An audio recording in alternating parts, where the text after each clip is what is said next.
Olá, estudante do segundo semestre da terceira etapa da EJA, bem-vindo a mais uma aula, nossa aula número 4 de Biologia, módulo 1, unidade 2, ainda falando sobre anatomia humana. Hoje a gente continua vendo sobre os sistemas do corpo humano.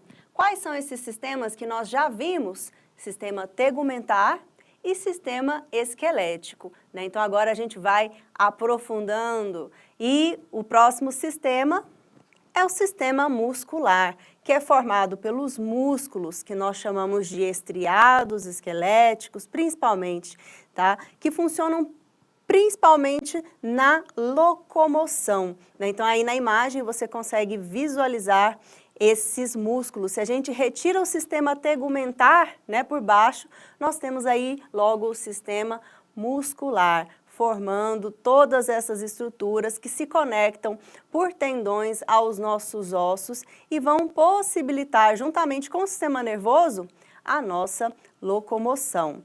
Então, os músculos, eles correspondem a aproximadamente 50% do nosso peso corporal, tá? E são responsáveis, como vocês podem ver aqui na imagem, pela contração, movimentando estruturas do nosso corpo. E, além disso, né, temos aqui outras principais funções do sistema muscular, além da contração, da movimentação. Eles promovem uma estabilização das posições corporais, né? Então você consegue manter aí a sua coluna reta, mantendo aí o seu pescoço erguido, corrige aí a sua postura agora nesse momento, né? Porque graças ao sistema muscular você tem condições de fazer isso e manter aí assim a saúde também do seu sistema esquelético. São responsáveis pela movimentação do sangue pelo organismo, dos alimentos pelo sistema digestório, da urina pelo sistema urinário, né? Então nós temos aí órgãos internos que participam de outros sistemas e que participam aqui também do sistema muscular, né? Então, o sistema muscular realiza movimentações, percebe? De modo geral, em todo o corpo.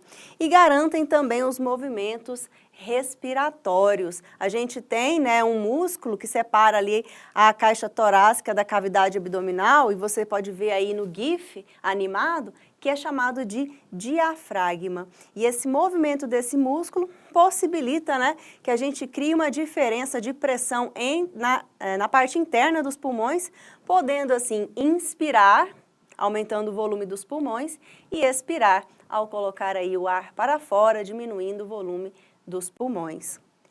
Quais são os tipos de músculos, então, que nós podemos classificar? Basicamente, 3, tecido muscular estriado esquelético, como foi dito anteriormente, compõe aí a musculatura estriada esquelética, que são os músculos que conectam-se diretamente ali aos ossos e tem contração voluntária.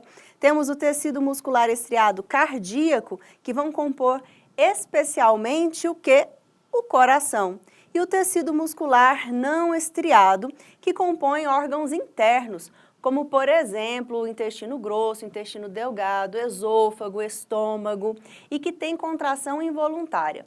Essa denominação estriado ou não estriado, muitas vezes você pode ver por aí também chamado de tecido muscular liso, é devido a uma característica da célula quando observada ao microscópio. As células que compõem o tecido muscular, que conecta-se aos ossos e o que forma o coração, forma estrias aparentes na célula, enquanto isso não é observado nas outras células que compõem o intestino, por exemplo, daí por isso que é chamado de não estriado ou liso. Então vamos ver aqui comparação num quadro, tá? Quais são as características dos tecidos musculares, tá? Então primeiro vamos ver quanto aos tipos de células, na primeira linha, na segunda linha da tabela. Deixa eu pegar aqui a canetinha para poder fazer uma indicação, né? Então, quanto às células, as células do tecido estriado esquelético, elas são cilíndricas e longas, têm vários núcleos, então são chamadas de multinucleadas e têm essa característica de apresentar estriações. As células do tecido muscular estriado cardíaco são alongadas e ramificadas, com 1 ou 2 núcleos e também têm estriações. E as do tecido muscular não estriado são fusiformes, são mais curtas, com um núcleo e sem estriação. Quanto à contração, como que funciona? No estriado esquelético, a contração ela é involuntária, tá? Então, a contração do músculo estriado cardíaco, aqui é voluntária e aqui é involuntária, né? Então, a gente não programa, né? Por exemplo, vou fazer aqui um batimento cardíaco, né? Então, isso quer dizer, o coração está batendo sem que eu precise ficar conscientemente controlando isso, né? Diferentemente dos movimentos que eu faço aqui dos meus membros, utilizando os músculos como bíceps e tríceps e outros músculos no meu corpo, né? Eu realizo esses movimentos conscientemente. Coração trabalha sozinho, tá? Então, o mesmo acontece aqui com a contração do músculo, que é liso ou não estriado. Os nossos órgãos internos, então, trabalham a revelia da nossa vontade, fazendo ali os movimentos peristálticos. Quanto à localização, o tecido muscular estriado esquelético se conecta aos ossos, o cardíaco forma o coração e o não estriado forma sistemas como, por exemplo, o digestório, a bexiga do sistema urinário, artérias do sistema cardiovascular e outros órgãos internos. E agora, sistema nervoso, né? Então, quando a gente junta o sistema esquelético com o sistema muscular, a gente tem um sistema maior, que é chamado de sistema locomotor. Mas ele só vai funcionar também por causa do sistema nervoso. Na verdade, né, o sistema nervoso controla todo o restante e é muito importante. Vamos ver aqui. Ele é formado pelo encéfalo, medula espinhal e nervos e ajuda na percepção de mudanças do meio externo e interno do nosso corpo.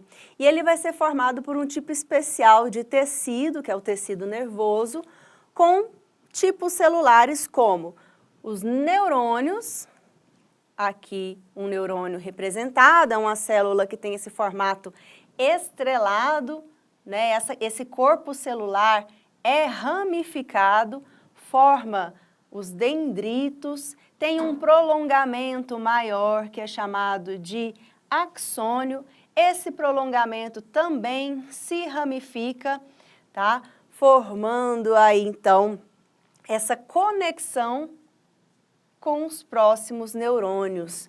E outras células também formam o tecido nervoso. São chamadas, né, em conjunto de células da glia, que dão suporte, nutrição para os neurônios. Então, aqui nós temos um neurônio, seu corpo celular, o seu axônio, seus dendritos e dando suporte à célula nervosa, né, o neurônio. Temos outras células nervosas aqui, que são, de modo geral, chamadas de células da glia. O sistema nervoso ele pode ser dividido em duas porções. Essa parte que está em destaque aqui é o sistema nervoso central. Ele é formado pelo encéfalo e pela medula espinhal. E o que se ramifica a partir da medula espinhal é o sistema nervoso periférico, que é formado por nervos, gânglios e outras terminações nervosas. A gente ainda pode apontar o sistema nervoso autônomo, que faz parte do sistema nervoso periférico. E como o próprio nome diz, né, tem aí uma certa autonomia em relação à nossa vontade consciente, porque está relacionado com funções que são involuntárias. Lembra lá do sistema cardiovascular, né, coração bombeando, o sistema digestório funcionando, sistema respiratório, endócrino, outros sistemas aí são controlados por essa parte do sistema nervoso, que é o sistema nervoso autônomo periférico. Aqui na imagem você pode ver que ele ainda é dividido na divisão parasimpática e a divisão simpática com funções antagônicas, como por exemplo, enquanto na divisão parasimpática tem o controle da contração das pupilas, na divisão simpática ocorre a dilatação das pupilas, né? Então aqui a gente vê cada parte, de cada altura, né, da medula, de onde vão sair nervos que vão realizar, né, essa conexão com diferentes partes do corpo para realizar essas funções autônomas. E para a gente fechar esse assunto, tem aqui uma questão para a gente resolver juntos. Vamos lá? Podemos organizar o sistema nervoso humano dividindo-o em duas partes, o sistema nervoso central e o sistema nervoso periférico. Com base no seu conhecimento sobre o tema, marque a alternativa que indica corretamente as partes do sistema nervoso central, SNC, sistema nervoso central. Quais são essas partes? Letra A, nervos e encéfalo. Letra B, encéfalo e gânglios. Letra C, gânglios e nervos. Letra D, medula espinhal e nervos. Letra E, medula espinhal e encéfalo. E aí, já escolheu uma alternativa com base naquilo que você ouviu nesta aula? Vamos gabaritar a questão então? A resposta correta aqui é letra E, medula espinhal e encéfalo, que compõem então o sistema nervoso central. E a gente encerra essa aula por aqui e nos vemos numa próxima. Até lá, tchau, tchau!